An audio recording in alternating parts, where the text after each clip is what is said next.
is what you need to upload. And then your engagement here during the time that you're with me is what is, you don't need to write anything out. So it's your participation that is going to count. Is that clear?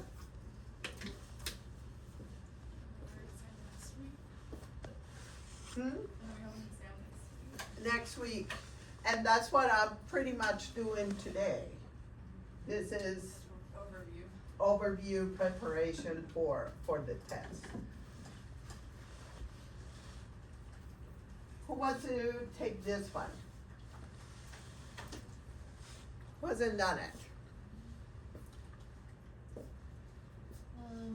So it's regular. The rate is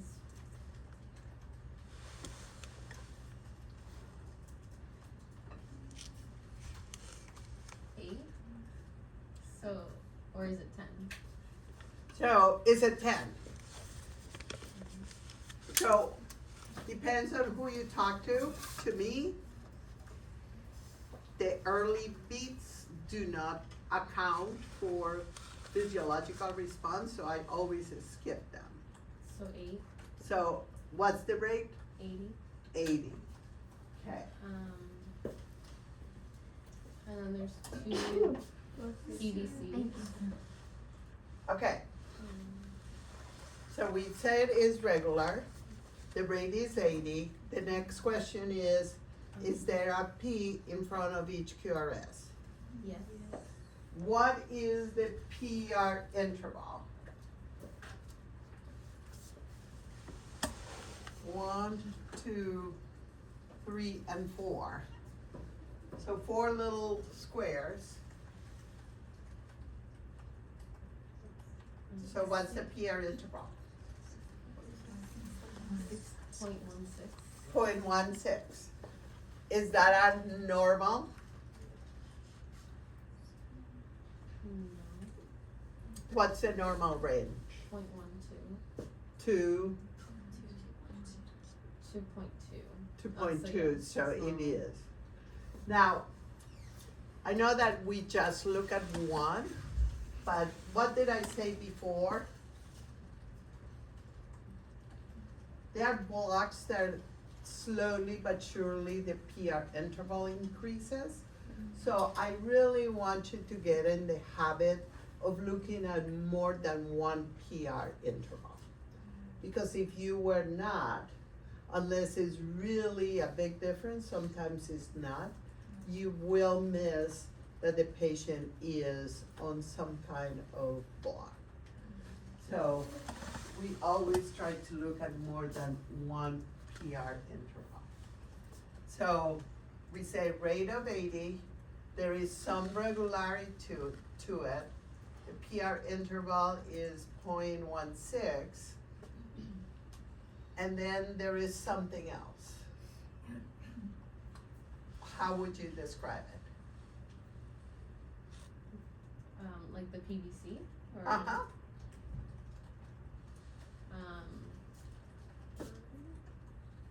Early, Early ventricular.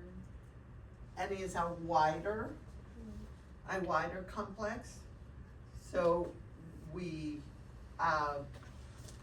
give it as a premature or a PVC. PVC. So what will be the label of this rhythm strip? So this is normal sinus rhythm with, would it be like quadrumina or? I would not, because you can see here that nothing happens. So with PVCs or frequent PVCs, however you want to describe it. Cause you won't be just basing your assessment on one rhythm strip, because in real life, you will see what the patient is doing. So with PVCs, or depends if you've seen it, what else will you do for this patient? Just monitor and assess. Just Probably, monitor. yeah, just to check how the patient is doing. Really doesn't require too much extra. If the patient is on potassium sparing diuretics, what would you check? The potassium.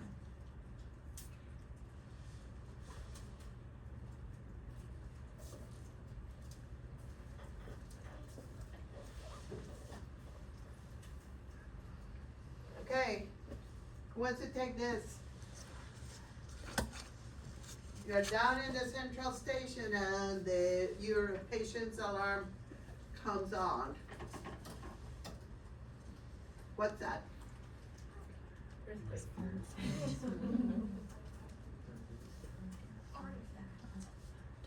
Will you say artifact without going into the room? No, you really need to check because it can be your first check that the patient has gotten out of bed and may fall. And at least for me, 30 years of nursing, I never let a patient fall.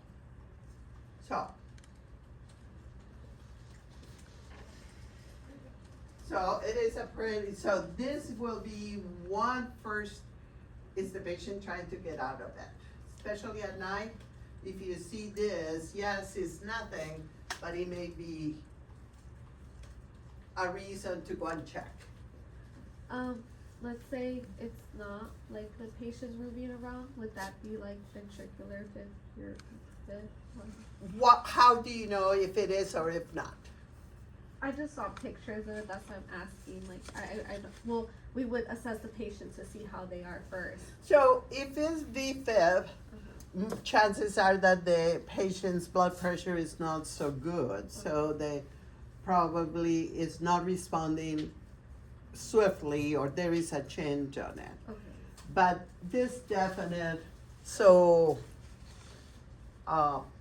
crazy is definite an artifact. But that will be your first clue that maybe the patient is getting out of bed.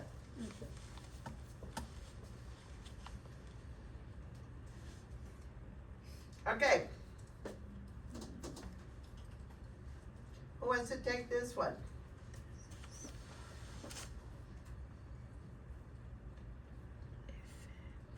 You haven't done any. I did. You did? Okay. How about you, Maria?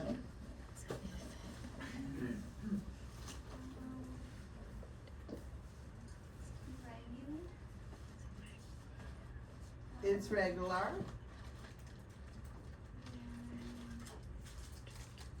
The P wave is not.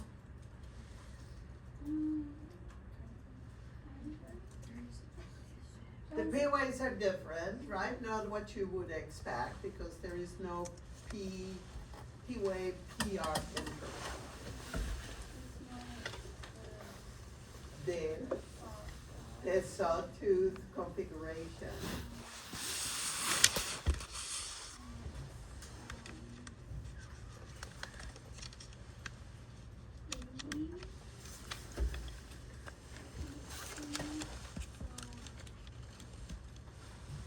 So the rate of 80, and now we're gonna label the rhythm.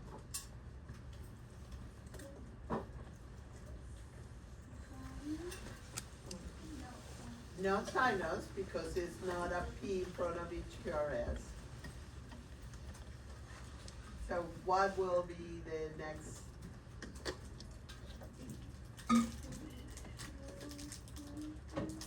So it is atrial flutter because you can see the sawtooth appearance. So you will call it atrial flutter. You can call it atrial flutter with controlled ventricular responses. If you are more advanced, you probably will say 4-to-1 ventricular responses, meaning that there is 4 atrial stimulations for one that goes through the AV node.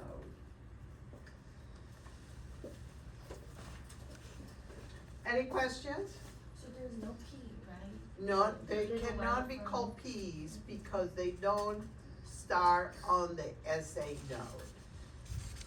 They are somewhere in the atrium, but not, we cannot call them P. Yes, So for this, well, it is pointy, so it's soft. But why not? I guess I was having a hard time to AFib or a flutter because AFib is also like contraction or atria, so there's a lot of so contraction. usually the atrial flutter, you will not see distinctive sawtooth waves. You will see a more fine, Like squiggly Yeah. line. Okay. more. So we have any AFib in this exercise? I think we had some, didn't we? Oh. Like what is this?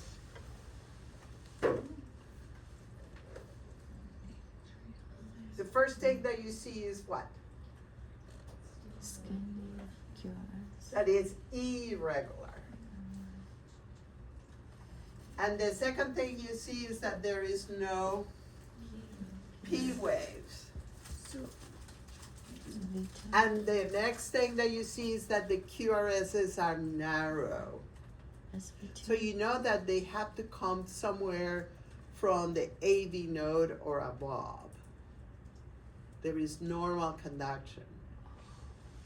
So irregular, no P waves, normal shape of, width of the QRS, and the rate of 120. 120. 120. What would you label this? Supraventricular tachycardia. Is it supraventricular tachycardia? Ventricular Okay. tachycardia. So we cannot call it supraventricular tachycardia because it's not regular. So the first thing that we see is that it's irregular. So it comes above the AV node, but there is something else going on in the atrium. So we call it atrial fibrillation at a rate of 120. Is that what we said? Did this patient needs treatment? Hmm? Check for symptoms. Check for symptoms. So is the patient able to tolerate 120? Maybe for a while, maybe not. So they may need, what kind of symptoms do you think the patient will have? Sweating. What kind of assessment do you think you'll find? Level of consciousness. What is this patient at risk for? Stroke, pulmonary edema, pulmonary emboli, myocardial infarction. So this is atrial fibrillation at 120. Which we were talking about this one. So this one is atrial flutter at 4-to-1 responses. This one is another artifact or definite loose electrode. Some of the newer monitors can already detect that, and you will see that. This will be also a possible sign that the patient is trying to get out of bed, so run. So this is what I've been trying to tell you. Patient assessment comes first. The monitor is fancy, you can be really fancy about reading rhythm strips, but don't forget that behind that, there is a patient. Okay, so we had talked about what do we do about the rhythm. So bradycardia, if the patient is symptomatic, we always look at, is the patient breathing? Is the patient electrolytes normal? Very important, first line for bradycardia is atropine.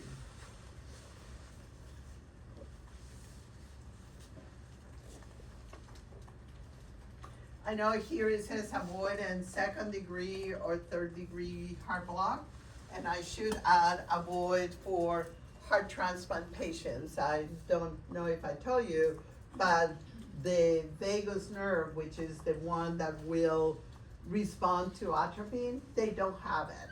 So that they will take much longer to do, to respond to atropine. So we usually go either to dopamine or go to pacer. What's BB? What group? Beta blockers. And CCB, calcium channel blocker. Why do we have to avoid those or make sure that the patient is not taking it? They did slow down the heart. Good job.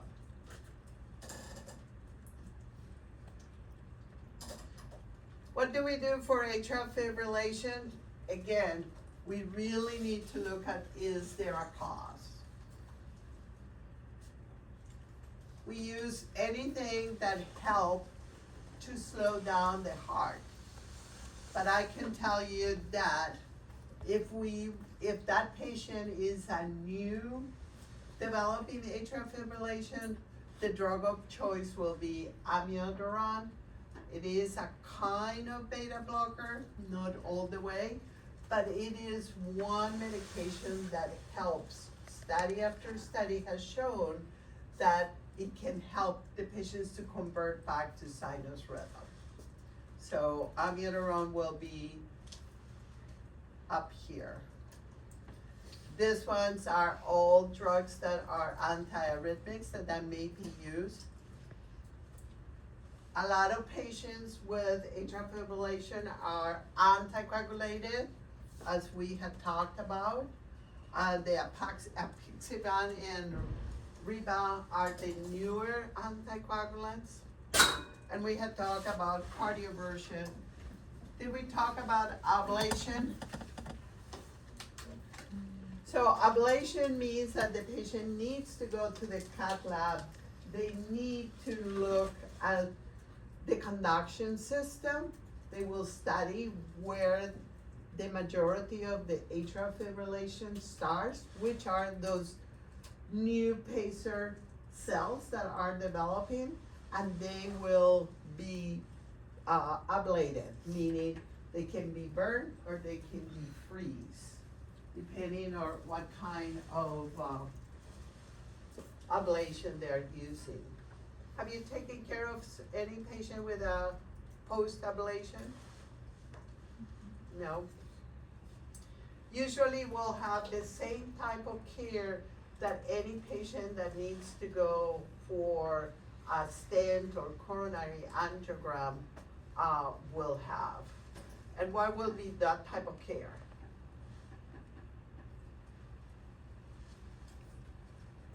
So they put tubes up your artery, can be the femoral, it can be the radial. They're going to either open a coronary, fix the atrial fibrillation. What kind of assessment you need to do? Come on, I need 2 neurons connecting. What would you assess?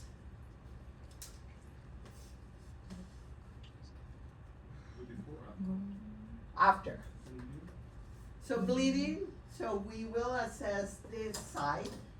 So it depends if the patient is access through the femoral, one of the things is that the patient needs to be straight leg for 4 or 6 hours depending. If they use the radial as an access, they have a limited mobility, but definitely you will assess the radial artery for access for bleeding. Okay, what else do we do?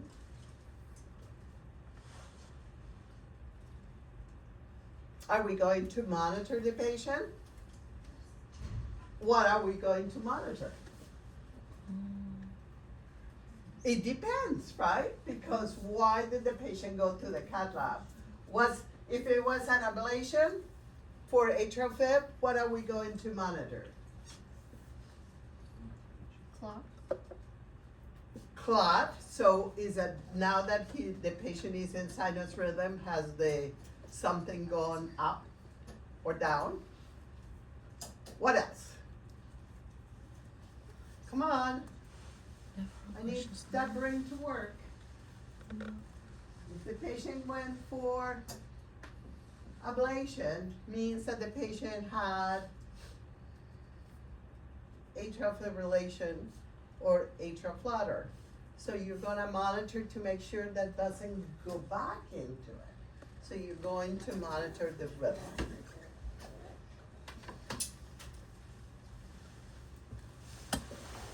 Does it make sense? Those are the things that you will have to do, use your brain to be prepared to care for a patient. Nobody's gonna tell you, assess the patient for arrhythmias. You really need to say, okay, the patient went for an ablation, what was the rhythm prior to? So that I need to make sure that it doesn't go back. If the patient went for an angiogram and they put a stent, that's even a little bit more sophisticated because then I need to know where that stent is and I can need to monitor that lead so I can be looking at the heart on the right way to see if that stent stays patent. If it's not staying patent, what is it gonna show?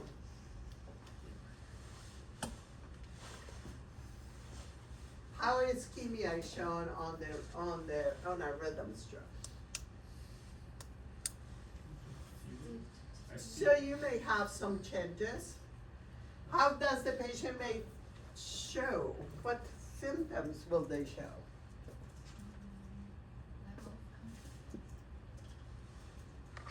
Baby, if the patient is blocking the artery that they just open up, what signs and symptoms will you be seeing? Does it hurt, Noe? Yes, chest pain. Or if it's a woman, what kind of symptoms will they have when they arrive to the emergency room with the MI? Because the classic symptoms are the arm, the jaw, the chest pain. Guess what? Women don't present that way. Or does anybody know what the symptoms for women are? Stomach, yeah, the stomach symptoms and the blood pressure goes down, so they are dizzy. They definitely have stress or anxiety. That's why many women, before we know that they could have a heart attack, they were sent home with Valium because they were anxious. This is real. Okay, so sustained ventricular tachycardia. So again, amiodarone is a good drug of choice. What I'm missing in this slide? 20 brownie points for that, whoever answers. What am I not doing there? we had talked about over and over. Yes, yes, good job. Check for electrolytes. Because we can give amiodarone up to until the patient is toxic, but if the potassium is low or the magnesium is low, are we going to be able to reverse it? Nope. I wrote here cardioversion if unstable. Remember, what else do we need to do? Sedate the patient.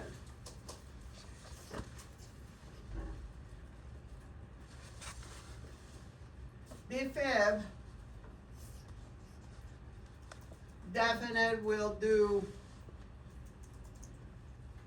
defibrillation, CPR, and these are usually the drugs that follow. Epi is the first drug according to the ACLS. Okay. Very important to remember. What did you remember my acronym for MI? Mona, MONA, which is morphine, oxygen, oxygen, nitroglycerin, nitrates, aspirin. and oxygen. A is for Oh, I'm sorry, aspirin. We did oxygen up on this second. Why do you think they will need anticoagulants?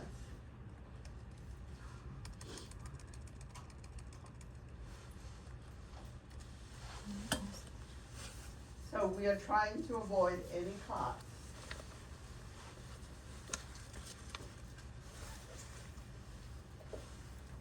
Statins are the drug that those patients are usually added on.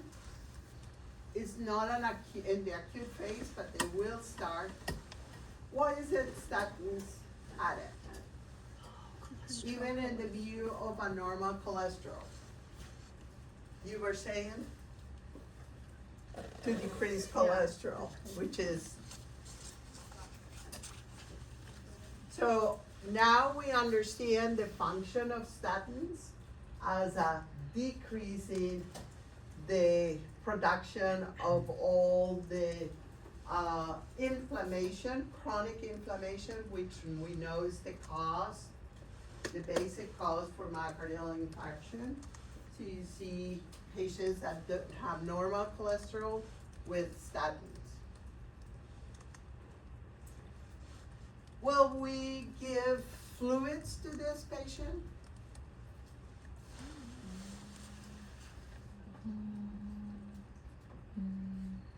The answer is a soundly no, because if the patient's heart is already damaged or having some ischemic effects, we don't want to taxi the heart with extra volume.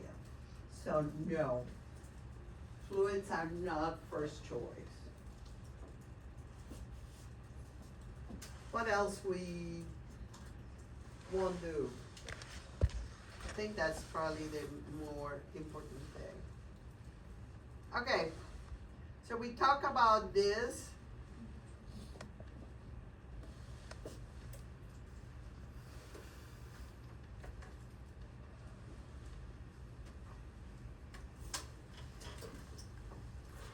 I don't want to exit.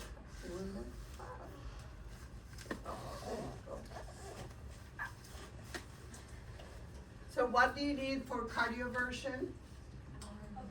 The R wave. And what do you need for defibrillation?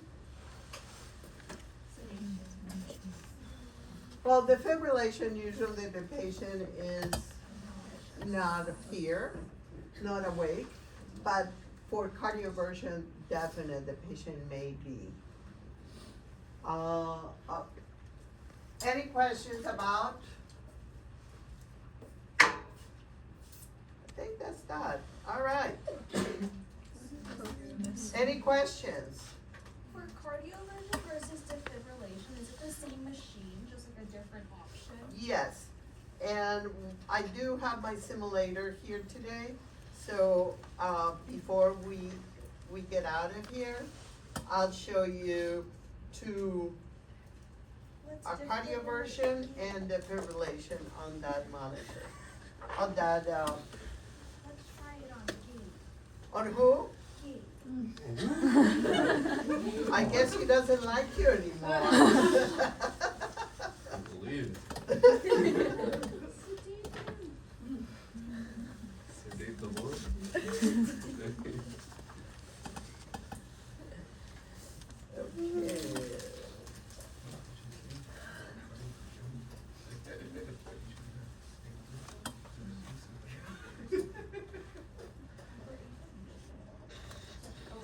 This one is from week 11.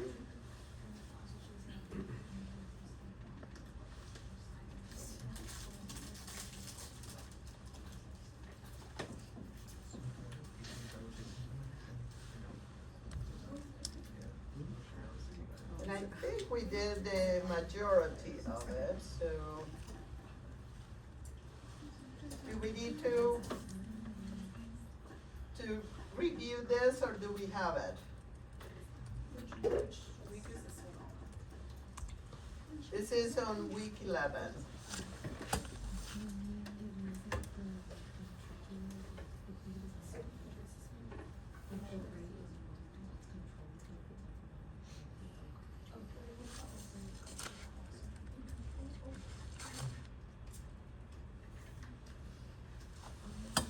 So when will you are working